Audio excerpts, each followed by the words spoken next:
جو اس وقت موجودہ صورتحال ہے اس میں ہمیں یہ دکھ رہا ہے کہ جو ہمارے کیسز ہیں کووڈ کے اور جو ہماری پازیٹیوٹی کی شرح ہے وہ پچھلے ہفتے 10 دن سے اس میں اضافہ ہو رہا ہے. کچھ کمیونیکیشن اور گفتگو اس سلسلے میں ہم نے کی ہے، لیکن ہم سمجھتے ہیں کہ اس کو آپ کے سامنے رکھنا ضروری ہے. اس کی وجہ یہ ہے کہ جب یہ شرح بڑھتی ہے تو پھر ہمارے جو میڈیکل ادارے ہیں، ہمارے ہسپتال ہیں، ان کے اندر جو مریضوں کی تعداد ہے اس میں بھی اضافہ ہونا شروع ہو جاتا ہے، اور پھر جو ہیلتھ سسٹم ہے اس پہ دباؤ آنا شروع ہو جاتا ہے. اس لیے ہم نے اس چیز کو مناسب سمجھا کہ اس چیز کو وقت سے اور بر وقت آپ کو بتایا جائے کہ یہ کیسز بھی بڑھ رہے ہیں اور جو پازیٹیوٹی کی شرح ہے وہ بھی بڑھ رہی ہے، اور نتیجتاً جو ہے ہمارے ہیلتھ سسٹم میں بھی ہمیں زیادہ مریض دکھنے کو آ رہے ہیں بنسبت جو صورتحال تھی آج سے تقریباً مہینہ پہلے. فروری میں یہ تمام نمبرز اور شرح تھوڑی بہتر کنٹرول میں تھی. تو اسی صورتحال کے پیش نظر ہم نے کچھ ڈیسیجنز کیے ہیں. میں کچھ جلدی سے جو عمومی قسم کے فیصلے ہیں ان کا ذکر آپ کو کر دیتا ہوں، پھر شفقت صاحب کی طرف ریفر کریں گے تاکہ ذرا تعلیمی اداروں کے بارے میں کچھ جو گزارشات ہماری ہیں وہ بتا دی جائیں. ہم لگاتار یہ جو ماسک کا استعمال اور اس کی کمپلائنس ہے اس کے اوپر جو سٹریس ہے وہ دے رہے ہیں، اور ہم کہہ رہے ہیں کہ اس کو فالو کیا جائے. اچھا، اس کے علاوہ وہ تمام جو ہمارے انتظامی ادارے ہیں پروونسز کے اندر، شہروں میں، ان کو اسمارٹ لاک ڈاؤنز اور مائکرو اسمارٹ لاک ڈاؤنز جو وہ آج تک استعمال کرتے آئے ہیں اس کو بیماری کے پھیلاؤ کے تناسب کو مد نظر رکھتے ہوئے لگاتار استعمال کرتے رہیں. اس کے علاوہ گھر سے کام کرنے کی جو پالیسی ہے جس کو ہم 50% ورک فرام ہوم پالیسی کا ذکر کرتے رہیں، وہ تمام فیڈریٹنگ یونٹس جو ہیں اس سے متفق ہیں، اور ہم سمجھتے ہیں کہ یہ اس کو ڈسکریشن پہ، جو کہ ہمارے سارے پروونسز ہیں یہ ان کو ڈسکریشن حاصل ہے اور ان کی ججمنٹ پہ ہوگا کہ وہ کہاں کہاں یہ جو 50% گھر سے کام کرنے کی پالیسی ہے اس پہ عمل درآمد کرتے ہیں. اسلام آباد کیپٹل ٹیریٹری میں اس کا انفورسمنٹ امیڈیٹ افیکٹ سے شروع ہو جائے گا. جو کمرشل ایکٹیویٹیز کے لیے شام 10 بجے کی لمٹ تھی وہ اسی طرح سے ری انفورس کی جائے گی فی الفور. ظاہر ہے اسینشیل سروسز کے اوپر اس کا اطلاق نہیں ہوتا.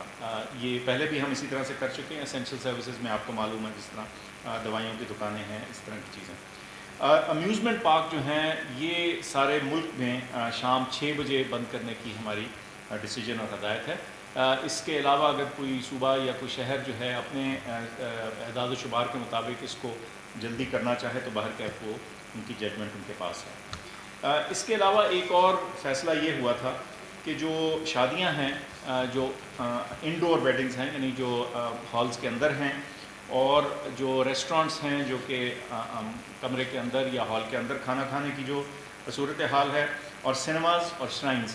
یہ ہم نے پہلے کہا تھا کہ 15 مارچ سے یہ وڈرا ہو جائیں گی، یعنی ان کی اجازت ہو جائے گی. لیکن یہ موجودہ صورتحال دیکھتے ہوئے فیصلہ یہ کیا گیا ہے کہ یہ جو ایکسپیکٹڈ ان چیزوں کا سٹارٹ تھا اس کو روک دیا گیا ہے، اور لیکن آؤٹ ڈور ڈائننگ اور جو آؤٹ ڈور والی پالیسی ہے وہ جاری رہے گی. اور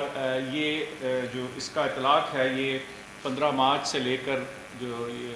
15 اپریل تک چلتا رہے گا، اور اس وقت پھر دوبارہ سے اس معاملے کا جائزہ لیا جائے گا اور دیکھیں گے کہ کیا اس وقت انڈور ویڈنگز اور اندرون جو ریسٹورنٹ سے اندر کے کھانے کی فیسلٹیز اور سنیماز وغیرہ جو ہیں کیا ان کی اجازت دی جاتی ہے یا نہیں. آؤٹ ڈور گیدرنگ جیسے میں نے ذکر کیا جاری رہیں گی، اور اس میں بھی جو تعداد ہے جو 300 کی لمٹ ہے وہ قائم رہے گی، اور اس میں بھی جو اسٹرکٹ انفورسمنٹ ہے ایس او پیز کی اس کو بھی ہم نے دوبارہ اجاگر کیا ہے اپنے پروونشل کالیگ کے ساتھ. ان تمام چیزوں کا ریویو جو ہے اس پہ جو نظر ثانی ہے وہ انشاءاللہ 12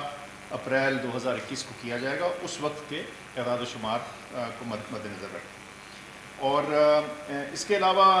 جیسے ہم پہلے ہمیشہ کہتے ہیں کہ یہ بیس لائن ڈیسیجنز ہیں، یہ منیمم ہیں. اس کے علاوہ اگر کوئی فیڈریٹنگ یونٹ اپنے کسی ڈسٹرکٹ، شہر، قصبے، جگہ میں کوئی اور اضافی چیز کرنا چاہے وہاں کے اعداد و شمار کو نظر میں رکھتے ہوئے تو ظاہر ہے ان کو یہ حق حاصل ہے. ایک اور بڑی بریف سی اناؤنسمنٹ، اس کا ہم ذکر تو کر چکے ہیں. آج کی تاریخ سے ہماری جنرل پاپولیشن کی ویکسینیشن جو 60 سال سے زیادہ عمر کے لوگ ہیں وہ شروع ہو چکی ہے، اور سب سے پہلے جو ہمارے سب سے بزرگ ہیں سینئر سٹیزن ہیں وہاں سے یہ شروع کی جا رہی ہے۔ اس کا طریقہ کار ہم بہت دفعہ ذکر کر چکے ہیں، بتا چکے ہیں، لیکن اس موقع کا فائدہ اٹھاتے ہوئے میں پھر ذکر کر دوں کہ اپنے سیل فون سے، موبائل فون سے اپنا جو نیشنل آئی ڈی کارڈ ہے، CNIC ہے، وہ ڈیشز وغیرہ ڈالے بغیر سیدھا نمبر ڈال کے 1166 1166 کے اوپر SMS کرے تو آپ کو جواب آئے گا، اور آپ کو سینٹر اور اپنے جو اپوائنٹمنٹ ہے اس کے بارے میں معلومات ہوں گی۔ یہ ایک بہت بارہا سوال آج بھی اٹھا کہ اگر ایک سینٹر ایسا آتا ہے جو دور ہے یا جو آپ کے پرانے ایڈریس یا پتہ کے مطابق ہے تو کیا آپ اس کو تبدیل کر سکتے ہیں؟ آپ بالکل تبدیل کر سکتے ہیں۔ 1166 پہ فون کیجئے، یا ایک ویب سائٹ ہے جو ہم نے ٹویٹ بھی کی ہے، اس کو دوبارہ بھی آپ کو بتا دیں گے، اس پہ جا کے آپ خود سے بھی اپنا سینٹر چوز کر سکتے ہیں۔ یہ واضح کر دوں کہ اس سینٹر کو چوز کرنے یا اس کو ریسٹرکٹ کرنے کا مقصد صرف اتنا ہے کہ جہاں آپ جائیں